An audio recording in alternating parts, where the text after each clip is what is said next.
আমরা শুরুতে হরমুজানের কথা বলছিলাম। মুসলিমদের শত্রুদের তুলনা হলো পাখির মতো। পাখির দুটা ডানা, দুটা পা, একটা মাথা।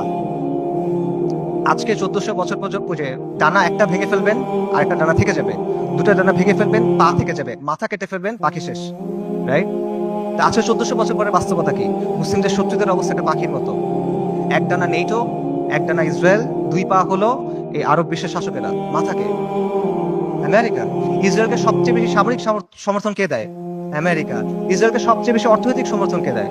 ইসরায়েলকে সবচেয়ে বেশি রাজনৈতিক সমর্থন কে দেয়? বারবার ইউনাইটেড জাতিসংঘের সিকিউরিটি কাউন্সিলে ভেটো কে দেয়? এই শাসকদের মসনদ কে টিকায় রাখেন? কাজেই আমেরিকাকে রাজি খুশি রেখে, আমেরিকার মনের মতো করে, আমেরিকার বানানো ছকে খেলে, তাদের ঠিক করা নিয়ম মেনে কোনোদিন পর আলবাস মুক্ত হবে না। এটা পসিবল না। আপনার আমেরিকার কথা চিন্তা করেন, গত 1 বছর ধরে তাদের সাথে যে ঘটনাগুলো ঘটতেছে সেগুলোর কথা চিন্তা করেন।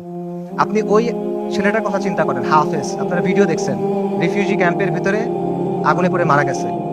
সেটার নাম ছিল শাবান, কোরআনে হাফেজ, সফটওয়্যার ইঞ্জিনিয়ারিং নিয়ে পড়তেছিল।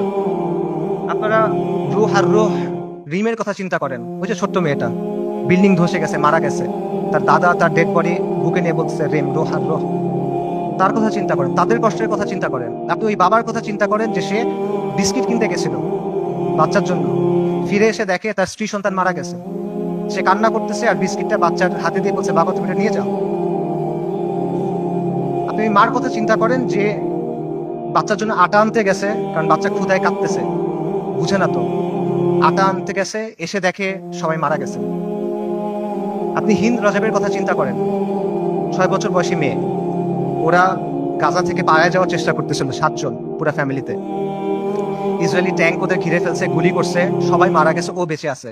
তখন রেড ক্রিসেন্টকে ফোন করছে, অডিও কলটা ইউটিউবে আছে, আপনারা শুনতে পারবেন। ও বলছে যে আমাকে তোমরা বাঁচাও, আমার খুব ভয় লাগতেছে।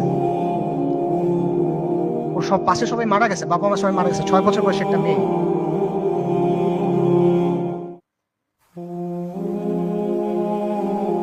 এবং শেষ পর্যন্ত 12 দিন পরে ওর ডেড বডি যখন পাওয়া গেছে, দেখা গেছে ওর পুরো ফ্যামিলির ডেড বডি, আর ওর আশেপাশে যে প্যারামেডিক গুলা ওকে বাঁচাতে আসছিল তারাও মারা গেছে, তাদেরকে মেরে ফেলছে ইসরায়েলিরা। ওই 3 বোনের কথা চিন্তা করেন, 3 বোন, 3টা ছবি। প্রথম ছবিটা হলো যুদ্ধের আগে, 3 বোন সেলফি তুলছে হাসি খুশি। পরের ছবিটা হলো যুদ্ধের সময়, 2 বোন, পেছনে ধ্বংসস্তূপ, 1 বোন মারা গেছে। পরের ছবি, 1 বোন, তার হাতে একটা বড় পলিথিন, গার্বেজ ডিসপোজাল ব্যাগ আছে না, কালো রঙের বড় পলিথিন, ওরকম বড় পলিথিন। পলিথিনে কি? তার বোনের ডেড বডি, পুরো বডি নাই, ছিন্ন বিচ্ছিন্ন হয়ে গেছে ওই ডেড বডি। গাজায় একটা হসপিটাল আছে খান ইউনুসে একটা অ্যাম্বুলেন্স আসছে, অ্যাম্বুলেন্স